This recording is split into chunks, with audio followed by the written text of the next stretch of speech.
Donc, Artcoustic, ça complète bien la gamme. Pour ceux qui connaissent et pour ceux qui ne connaissent pas, c'est principalement du on-wall, presque uniquement du on-wall. On a un tout petit peu de floor standing et un peu de encastrable plafond. Alors, je m'excuse déjà parce que comme je ne parle pas très souvent français, pas assez souvent probablement, j'aurai des anglicismes réguliers. Quand j'ai un mot qui ne vient pas, je le dis dans la première langue dans laquelle ça vient. Donc, excusez-moi si ce n'est pas toujours très cohérent. Donc, on va commencer. S'il veut bien me laisser présenter. Donc, comme vous voyez sur l'image ci-jointe, principalement du on-wall, aussi bien comme on a ici à gauche et à droite que la barre de son. Bon, je ne vais pas non plus rentrer trop en détail, il y a beaucoup de texte. C'est une marque qui existe depuis 1998. Ça a commencé comme une marque pour faire de l'enceinte de studio et c'est rapidement passé à plus une gamme multi-room ou une gamme salon media room ou maintenant même une gamme cinéma et ce qu'on fait de plus en plus, qui est de la disco. Résidentielle toujours, bien évidemment. OK. Donc, je vais voir si j'arrive à retourner sur mon truc. Donc, on ne va pas rentrer trop dans les détails. Mais voilà une image qui illustre bien ce qu'ils cherchent à faire. Donc, on a de la performance, on a du design et on a du custom. Alors, point important ici que je voudrais souligner, l'histoire quand vous allez vendre de l'acoustique, évitez de commencer par l'histoire du custom, parce que c'est vrai qu'on peut les faire de toutes les couleurs qu'on veut, qu'on peut avoir des grilles de toutes les couleurs qu'on veut, avec toutes les images qu'on veut, mais on s'est rendu compte que, et c'est eux-mêmes qui le disent, en général, ça complique l'histoire à la discothèque, exactement. Oui, oui, tout à fait. Donc, ça complique un peu l'histoire, ça donne un peu trop d'options de départ, ça allonge les durées de livraison. Donc, c'est mieux de garder ça comme argument à la fin et pas commencer par ça et pas compliquer l'histoire dès le départ. OK ? Donc, on voit ici la performance, ils ont quand même du matériel de qualité, ça permet de faire des salles de cinéma quand même sympathiques. Le design, je pense que tout le monde connaît plus ou moins le design acoustique. C'est plutôt simple, mais c'est danois, comme je pense qu'une bonne partie d'entre vous le sait. Donc, style minimaliste, etc. Et customisation, comme ils mettent là, avec les différentes couleurs disponibles. OK, on ne va pas non plus rentrer trop en détail. Mais bon, comme on disait, performance du son, OK, comme ils disent, essayer d'être le plus fidèle possible à ce que le réalisateur a voulu. Performance, on parlait de la partie discothèque, on peut voir clairement là-dessus qu'on a des beaux bébés pour faire ce genre de choses. Et, performance en salle de cinéma. Je ne sais pas s'il y en a quelques-uns qui m'ont vu en train de faire l'idiot sur Facebook la semaine dernière, mais on a maintenant rentré les nouveaux modèles, les performances assises qui permettent de faire du modulaire et de stacker en fait des modules selon la puissance voulue, selon la taille de la salle. C'est quand même pas mal foutu du tout. Hop, hop, hop. Donc, partie customisation et design. Comme vous pouvez voir, il y a un certain nombre de tailles de cabinets, comme disent les Anglais, maintenant bon, en français ne me vient pas, qui sont modulaires, qui vont être en plus simplifiées dans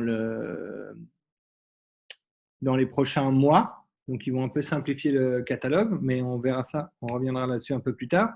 Mais dans la partie customisation, donc on disait qu'on peut avoir le cabinet de la couleur qu'on veut, la grille de la couleur qu'on veut, et on peut ensuite faire imprimer la grille avec les images qu'on veut. Quelques exemples où on va avoir une couleur râle, la même que celle du mur, ou alors on va avoir une image custom pour dissimuler au maximum les enceintes quand quand on n'en est pas à faire de l'invisible non plus. OK. Bon, tout ça est fabriqué par des petites mains en Estonie, pour ceux qui veulent tous les détails. Et comme c'est des enceintes modulaires, finalement, c'est assez simple à réaliser parce que il y a, selon le nombre de woofers, le nombre de tweeters, on suivra toujours la même logique. Une petite image de la partie cinéma. Donc là, on est sur la gamme. Je reviendrai plus en détail sur la gamme très bientôt. Mais là, on est sur la gamme Spitfire. Donc, on serait sur la version cinéma. Donc, on aura des boîtes plus simples, noires, mat, pour éviter un maximum les réflexions derrière ou l'écran ou dans la salle. Fabriqué à la main, comme je disais. Quelques images de comment c'est fait. Et puis donc, la gamme qu'on verra dans un deuxième présentation. Mais en gros, on part de la gamme SL, qui serait la partie multi-room salon. La gamme CPH, qui serait la gamme en full range. Donc, parce que la gamme SL, par recommandation, on proposera toujours de mettre un woofer, un subwoofer avec, pour atteindre ces basses fréquences que physiquement les enceintes elles-mêmes ne nous permettent pas d'atteindre. La gamme CPH, on aura du full range, donc on pourra travailler sans subwoofer. La gamme Spitfire, qui sera la gamme cinéma, et la gamme performance, qui est la partie discothèque et qu'on peut aussi utiliser en cinéma. OK. Les trois types principaux d'installations dans lesquelles c'est vendu. Contract intérieur, ce serait la partie commerciale, je dirais, restaurant, bar, magasin, etc.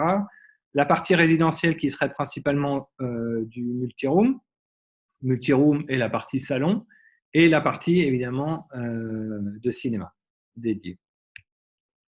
De nouveau, quelques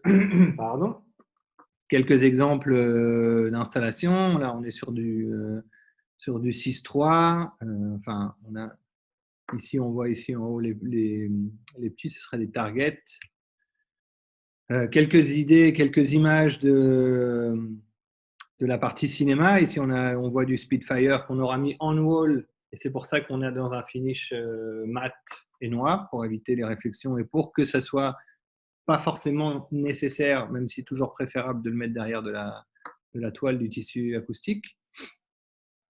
Et ensuite, différents exemples d'intérieur en résidentiel, en salon avec barre de son autour d'une télévision, simplement en écoute en multi-room, en cuisine, enfin, toutes les options sont possibles. Donc, je vais changer de présentation et on va aller plus sur une, comment dirais-je, sur une, non, c'est pas celle-là, ok, plus sur un détail, comment dire, de la gamme, ok. Quelques questions pour l'instant, tant qu'on y est?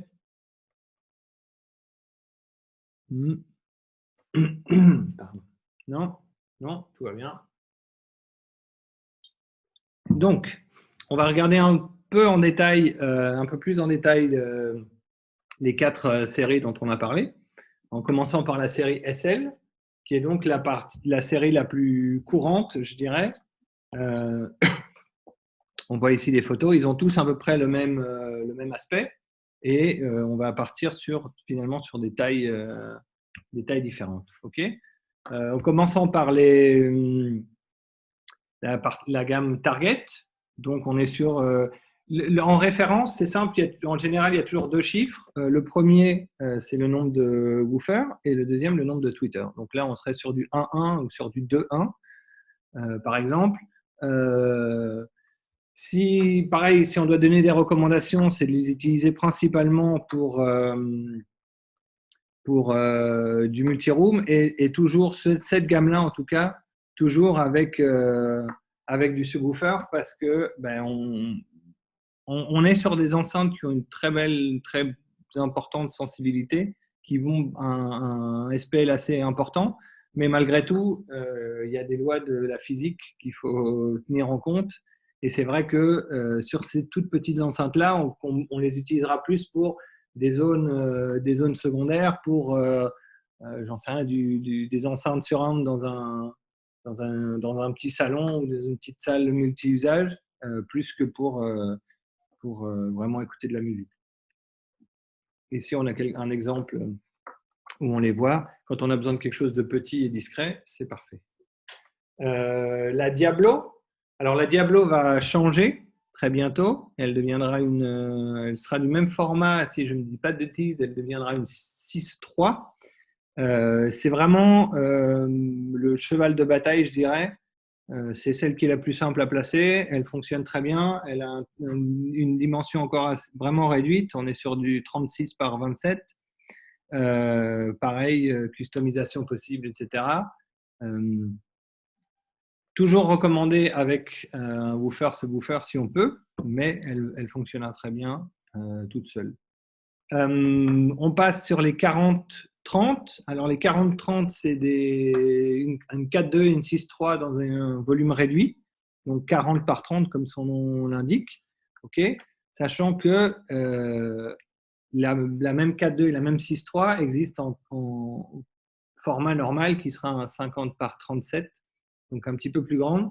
Mais quand on a des problèmes de taille, de placement, ben ça peut toujours être une solution. Donc, comme on voit, la 4.2, la 6.3, la 8.4 sont dans un cabinet du même format. Okay, et ensuite, les 12.6, 16.8 et 24.12 sont également sur un cabinet. Je ne sais pas comment on dit ça. Nassim, comment on dit ça en français? Écris-moi ça par le chat. Sauve-moi. Sinon, je vais répéter le même mot pendant toute la présentation. Alors que ce n'est pas correct. Donc, je disais 12.6, 16.8 et boîtier. Ben voilà. Boîtier, c'est très bien. J'aurais pu trouver tout seul en fait. Donc, 12.6, 16.8, 24.12, caisse, oui, pourquoi pas. Qui sont aussi du même format. Alors, ce que dit la marque est intéressante. Finalement, c'est qu'ils ont, j'ai pas fait le compte, je me souviens plus ce qu'ils ont donné, mais ils ont à peu près une vingtaine c'est toujours la même enceinte dans l'absolu qui est déclinée en une vingtaine de tailles différentes, parce que finalement, ce sera une décision qui sera prise par rapport à la taille de la pièce ou par rapport à l'argent qu'on veut gagner, évidemment. Plus on peut vendre des grandes et plus on va les vendre cher.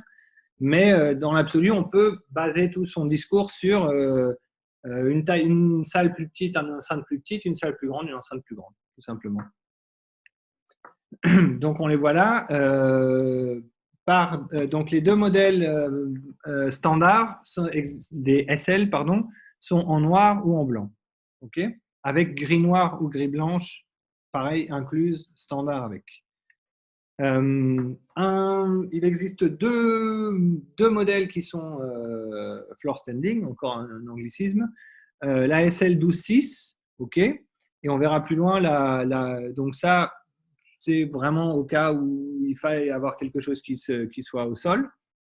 Plus loin, on verra la Elevate 2.1, qui est là plus une multi-usage pour des enceintes surround ou ce genre de choses quand on n'a pas la possibilité de les fixer au mur ou autre.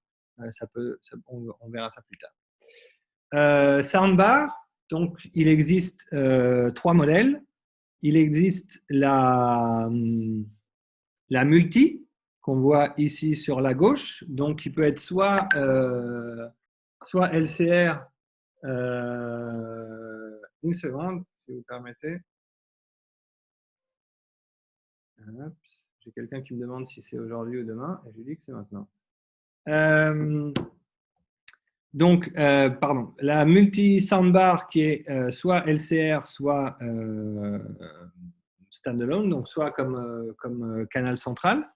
On a la SLC2 qui est une soundbar stéréo, et on a la SLHSPL qui est haute puissance. Donc, quand on a vraiment besoin d'envoyer du fort avec sa soundbar, on peut utiliser la HSPL. Elles ont toute une série de S, M, L et XL qui sont les tailles par défaut. Tout est sur leur site. Et ensuite, on peut les faire fabriquer sur mesure, évidemment, si on veut avoir exactement la même dimension, la même longueur que la télévision. Sachant que la HSPL est uniquement disponible en custom minimum, c'est écrit là dans la présentation, 1668. Bon, je vais voir si je peux faire taire ce petit monde parce que c'est en train de me disturb. Excusez-moi, j'essaie de faire taire, histoire qu'on puisse continuer cette présentation. Donc, voilà, une photo, une image un peu pour voir les finishes de la soundbar en question. Et ce que je vous citais, ce dont je vous parlais tout à l'heure, la Elevate 2.1, qui est une, comme son nom l'indique, 2.1, donc sur une colonne posée au sol. Pas recommandable, je dirais, dans un système stéréo, parce que c'est quand même un petit peu léger, mais ça peut être utile pour faire des enceintes surround ou ce genre de choses. Ou si on y a joint un subwoofer, évidemment. Toujours dans la gamme SL, c'est élégant et sobre. Effectivement, oui, c'est simple et c'est pas cher en plus. Ce qui est bien ou pas bien, ça dépend de quel point de vue on se fait. Donc, SL Series, on a quelques modèles qui sont encastrés en plafond. Alors, pour être tout à fait honnête avec vous, je vous recommanderais de travailler avec Origin si vous faites de l'encastrable en plafond. En gros, ça, on les propose quasiment uniquement quand ça va être en enceinte Atmos pour du cinéma et qu'on veut le même timbre que le reste du système. Pour le reste, elles sont ni pratiques à monter, ni elles sont grandes. Donc voilà. Après, chacun fait son choix, mais c'est vrai que ce n'est pas un produit que je recommanderais particulièrement. Il en existe donc 4 versions, 2.1, 4.2, 3.2.1, et elles ont 2 avantages. Ah, mais je serais curieux de l'entendre. Profondeur, effectivement. Et la grille en tissu. Ah, c'est vrai. Ben voilà, comme quoi on en apprend tous les jours. Je n'avais pas pensé à ça comme ça, mais c'est vrai. Donc, surtout n'écoutez pas mes recommandations si elles ne vous intéressent pas. Chacun a ses raisons. Moi, c'est vrai que je ne suis pas particulièrement convaincu par ces modèles-là, mais donc la partie subwoofer de la gamme SL. Donc, en gros, on a du simple, double et triple 10 pouces. Impact 1, Impact 2 et Impact 3, okay, qui sont donc simple, double et triple. Un petit conseil, si vous êtes déjà allé faire un tour sur notre partner zone et que vous êtes allé jeter un petit coup d'œil aux tarifs, tous les modèles de subwoofer sont disponibles avec le PDA 1000 qui est l'amplificateur DSP d'acoustique. Je recommanderais de toujours choisir la version avec l'ampli parce qu'il est déjà beaucoup moins cher quand on l'achète avec un sub que quand on l'achète à part. Et j'en ai un ici chez moi depuis vendredi et j'avoue que je suis plutôt impressionné par ce que ça envoie. Donc, on disait Impact 1, 2 et 3 et le InWall 10 qui est comme son nom l'indique, un subwoofer in-wall. Alors, pour être absolument tout à fait parfaitement honnête avec vous, je ne l'ai pas encore testé la partie installation. Je l'ai écouté, mais je ne l'ai pas encore testé. Donc, on reviendra vers vous bientôt parce que je crois qu'il vient sans boîte d'encastrement. Donc, on va probablement faire comme avec Stealth, on va faire des boîtes par notre menuisier, mais dès que je pourrai retourner au bureau, et ce ne sera probablement pas avant 3 semaines, je m'y mettrai et j'espère pouvoir vous donner des réponses très rapidement. Série suivante, On en parlait, la gamme CPH, donc on est sur de l'enceinte full range, ce qui est certainement le cas sur la CPH 10 passive, parce qu'elle a un 10 pouces, pas forcément sur la CPH 2, qui pour moi est un peu une aberration dans le catalogue. Donc, mais la CPH 10, ça marche plutôt bien. Et si on veut des basses, des graves assez présents et qu'on n'a pas la place ou le budget pour mettre un subwoofer, c'est plutôt pas mal. On a un subwoofer CPH 10, pareil que les autres, il est passif.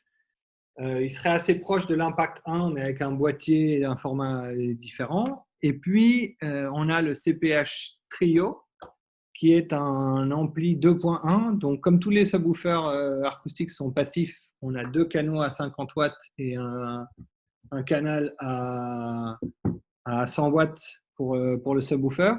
Même commentaire que pour le subwoofer in-wall. J'avoue qu'avant d'en parler un peu plus, je préfère le tester, chose que je n'ai pas encore eu l'occasion de faire. Donc, on reviendra vers vous très rapidement avec plus d'informations. Questions? Quelques questions avant de passer à la gamme cinéma?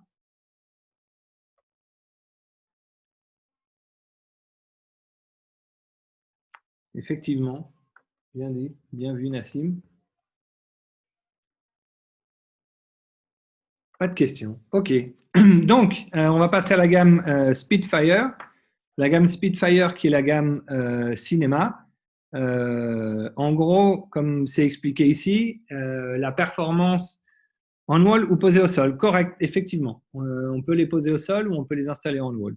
J'ai ici, que j'ai amené chez moi vendredi, le nouveau SPS 1, qui est la nouvelle version du subwoofer cinéma. Et c'est la même chose. Je l'ai posé par terre chez moi parce que je ne vais pas le poser au mur pour les 3 semaines qu'il va être ici, mais c'est aussi la même chose. Toujours de quoi les fixer. En ressenti, c'est plus petit. Exactement. Donc, gamme cinéma, Spitfire. En performance, on est très très proche de la gamme SL.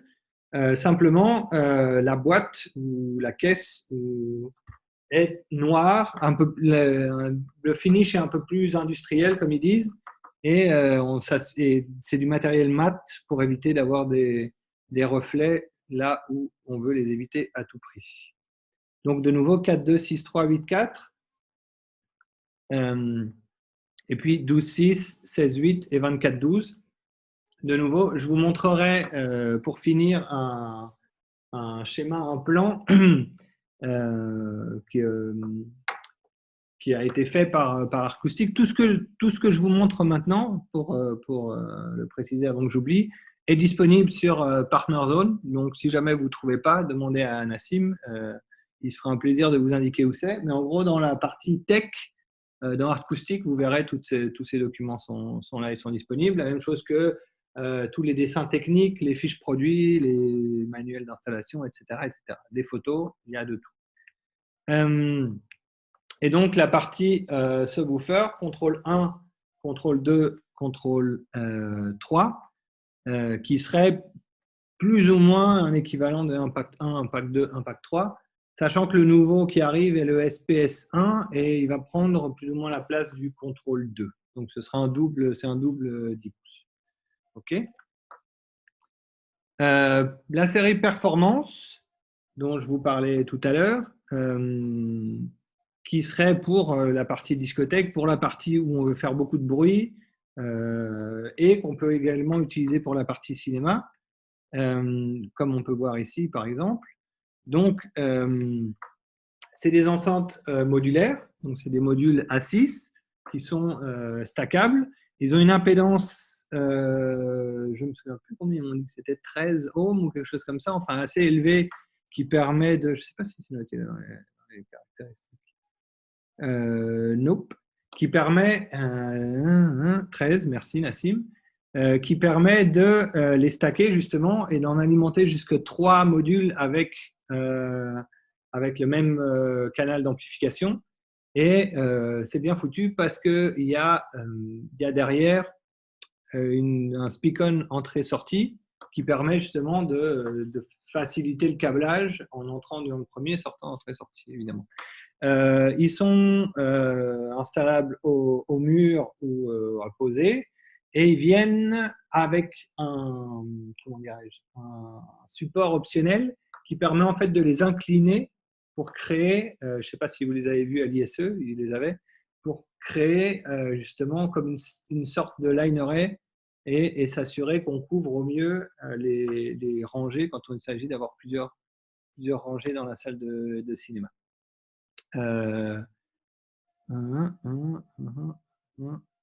C'est pour ça que dans ces cas-là, effectivement, avec les speak-on derrière, c'est mieux d'utiliser le support optionnel parce qu'ils se retrouvent suffisamment séparés du mur pour justement pouvoir pour avoir la place pour le connecteur speak-on derrière.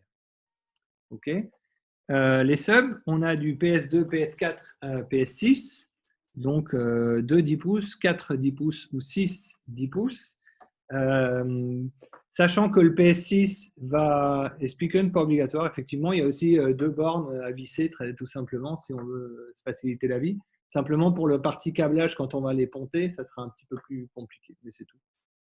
Le PS6, je disais, qui va passer en modèle custom, il ne sera plus en modèle catalogue parce qu'il est gros et cher, et c'est vrai qu'ils n'ont pas assez de volume pour ça. Mais on en a 2 qui arrivent quand on pourra se faire livrer. Normalement cette semaine, mais on ne sait pas s'il y aura quelqu'un qui pourra les recevoir. On va faire justement dans notre showroom une partie discothèque où on aura 4 modules A6 et 2 PS6. Voilà, le PDA1000 dont je vous parlais tout à l'heure, l'amplificateur DSP. Pour subwoofer, on est sur du 2 canaux à 450 watts ou un canal simple au bridgé à 1000 watts, et on peut les faire fonctionner en mono, en stéréo ou en bridge. Ici sur le côté, on a un petit résumé de la gamme. Comme vous pouvez voir, SL Soundbar, Sub, Spitfire et Performance et une page blanche. Et voilà, comme vous pouvez voir, marque danoise avec un showroom en Angleterre qu'on va essayer, on essaiera, si c'est possible un jour de voyager facilement, d'organiser quelque chose là-bas. Donc voilà, là vous pouvez voir ce dont je vous parlais, donc du type d'enceinte qu'on va utiliser selon excusez-moi, selon la taille de la salle. Donc en fait, c'est comme j'y arriverai pas, template. Je vous laisse trouver le mot en français. Et en fait, on va mesurer la position, donc on va le mettre à l'échelle, on va mesurer la position d'écoute. On va avoir les angles nécessaires pour la position des enceintes, mais surtout, on va avoir le modèle requis pour la puissance voulue. Donc, on parle bien des 105 dB à la position d'écoute.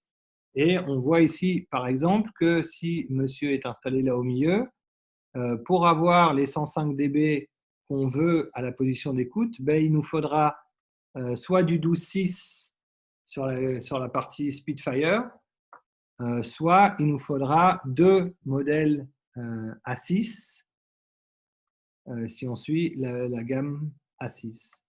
Et c'est un peu le principe de ce… Il existe une vue aussi de coupe pour la partie Atmos, mais en gros, on voit à chaque fois les distances et le type d'enceinte, le modèle d'enceinte à utiliser. Et en plus, on a la partie image où on a superposé dessus en fait l'angle de vision et la taille maximale d'image qu'on pourra avoir avec la distance à laquelle on est. Donc cette fois-ci, j'ai fini ma présentation. Donc